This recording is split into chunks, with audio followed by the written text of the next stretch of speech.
Salithuha, yang ketiga daripada mawani'ul fahmi, ma'anil Quran. Pertama, itu kita terlalu mentinggikan huruf, makharijil huruf. Yang kedua, ilmu yang menghalangi. Nah, yang ketiga ini adalah ayyakuna musyiron ala dzambi, yaitu kita terus-terusan terhadap satu dosa. Jadi dosanya diterusin aja. Au mutasifan bil kibrin, atau kita punya sifat sombong. Itu juga salah satu ma'anil Quran, pencegah kita mahamin makna Quran. Au mubtala fi jumlatin bihawi fid dunya muta', atau kita kena musibah, kena ujian di dalam urusan senang sama dunia yang kita taatin. Itu juga penghalang paham. Jadi dosa, sombong, dan juga gemar kepada dunia itu fa inna dzalika sababu dzulmatil qalbi, karena yang demikian itu adalah sebab gelapnya hati. Wasodaahu wa huwa kal khubuthi ala miraati, itu juga bagaikan debu yang menutupi cerahnya cermin atau kaca. Jadi fayamna'u jaliyatul haqqi, maka dosa yang diterus-terusin walaupun kecil, kalau diterus-terusin ya, atau kita sombong, atau kita demen sama urusan dunia, diterusin, emang sih sepele, tapi karena disenengin, diterus-terusin, akhirnya lama-lama debu itu numpuk nutupin kaca, sehingga ya terhalanglah kebenaran itu. Nah, ini adalah a'zamul hijabin lil qalbi. Perkara tadi adalah paling besar yang menghijab hati kita. Jadi wajar kalau misalnya ya kita nggak paham demikian, nggak paham tentang makna-makna Quran.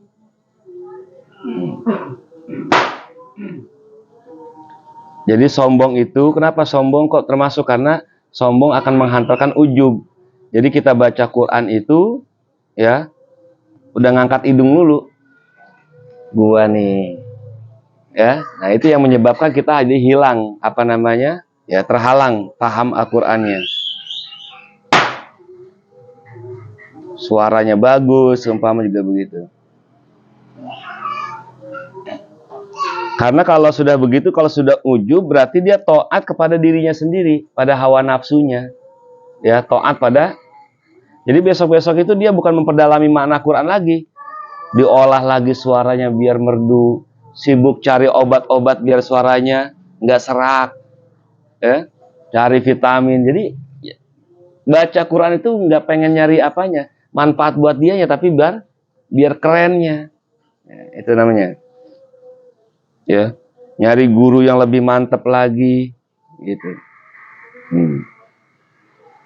Jadi kulama kanati syahwatu asyadu tarakuman kanatil ma'anil kalam asyadu ihtijaban. Jadi apabila syahwat itu terus-terus menumpuk, maka menjadilah makna Al-Quran itu terhalang kepada dia.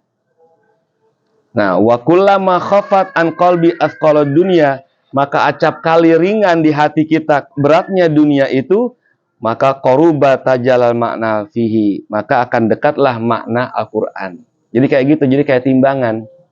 Kalau syahwatnya lagi demen sama gitu-gituan, sama dosa-dosa kecil, terus dilanggengin, ini pemahaman Al-Qurannya hilang. Kalau misalnya urusan dunianya enteng, udah nggak terlalu mikirin, nggak terlalu apa-apa, Al-Quran apa-apa, Al-Quran, nah ini pemahaman Al-Qurannya bakal datang. Jadi kayak timbangan aja dah, tergantung mana yang berat. Nah, jadi fal qalbu mithlu miraati, hati bagaikan cermin, wasyahawatu mithlu soda, ya, dan sedangkan syahwat bagaikan ya debu yang nutupin kaca tadi. Wa ma'anil Quran mithlu suwari allati tataro fil miro'ah. Dan makna Quran itu bagaikan gambar yang bisa nampak dari cermin tadi. Nah, gambarnya kayak begitu. Hati bagaikan cermin yang kita bisa arahkan ke Lauhul Mahfuz. Jadi kita bisa lihat apa yang ada di Lauhul Mahfuz di cermin itu. Tapi gara-gara ada debu yang nutupin hati, cermin tadi, sehingga yang di Lauhul Mahfuz nggak kelihatan. Artinya apa? Makna Qur'annya kita nggak paham jadinya. Nah, tapi Imam Ghazali bukan Imam Ghazali namanya kalau kagak ngasih obat bagak kita. Wariyadatul lil qalbi bi imatatil syahawati. Ya. Dan riyadhah latihan lil qalbi untuk hati bi imatati syahawati untuk menghilangkan syahwat-syahwat itu. Mithlu tasqilil jala'il mar'ati itu bagaikan menghilangkan apa debu yang ada pada kaca. Jadi harus ada riyadhahnya. Harus ada latihan kita menghilangkan syahwat yang tadi itu. Ya. Walidzalika qala sallallahu alaihi wasallam, dan karena inilah ya Nabi kita Muhammad sallallahu alaihi wasallam bersabda, "Idza azumat ummati dinara wad dirhama." Apabila mengagungkan umatku akan dinar wa dirham wa rupiah wa dolar, seumpama kata Nabi itu, ya, nuzi'a minha haibatal Islam, maka hilanglah daripadanya kehebatan Islam. Oh, kalau umat inti sudah mengagungkan, wah gue mah yang penting duit, ini haibatul Islam hilang. Ya, Islam nggak ada wibawanya. Ya, jangankan Islamnya, ustadznya nggak ada wibawanya, ya enggak? Ustadz, lumayan nih, goceng-goceng, masa, ya enggak? Ah, hilang wibawa tuh Ustadz. Gara-gara apa? Terlalu membesarkan uang, dinar wa darahim, wa rupiah. Nah, terus wa idza tarakul amra bil ma'rufi haramu barakatal wahyi. Apabila umatku ini meninggalkan amar bil ma'ruf, ya, nih ingat nih, amar bil ma'ruf nggak nyebutin nahi anil munkar.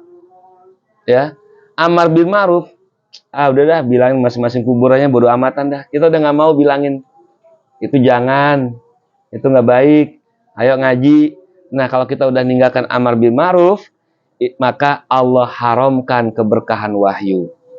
Apa itu keberkahan wahyu? Keberkahan wahyu itu hidup kita nyaman dan terjamin. Itu berkahnya wahyu. Sebagaimana berkah makanan, memang makanan kagak nambah. Tapi ternyata vitaminnya, gizinya, itu manfaat bakal kita. Gitu. Penyakitnya dibuangin sama Allah. Itu termasuk berkah daripada makanan. Misalnya makan bakwan nih. Kalau makanan bakwan bukan berarti kita makanan berkah itu bakwannya jadi nambah. Jadi mana barokah itu begitu.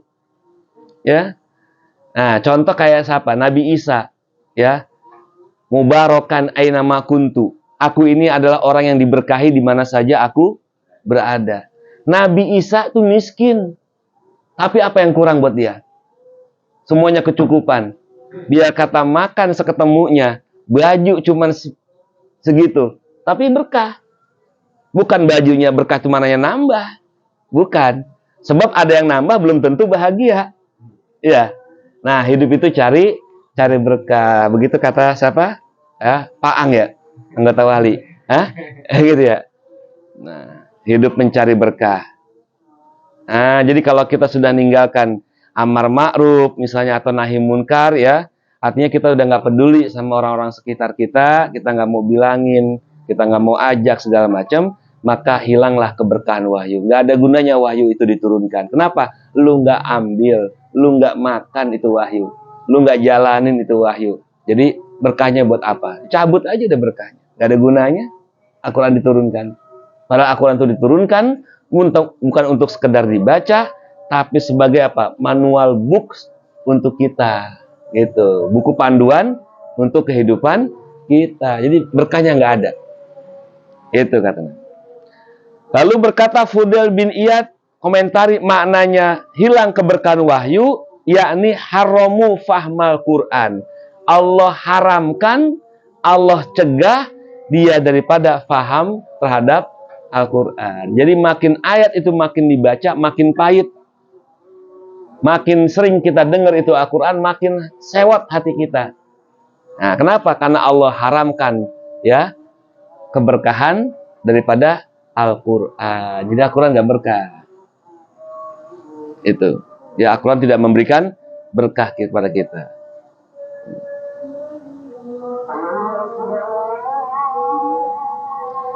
Nah, sebab Allah sendiri katakan, ya, tabsyiratan wa dzikra likulli abdim munib.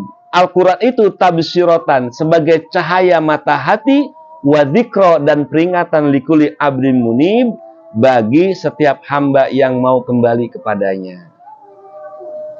Allah juga berfirman, wa ma yatadzakkaru illa man yunib. Tidak bisa mengambil peringatan daripada Al-Quran illa man yunib, kecuali orang yang kembali.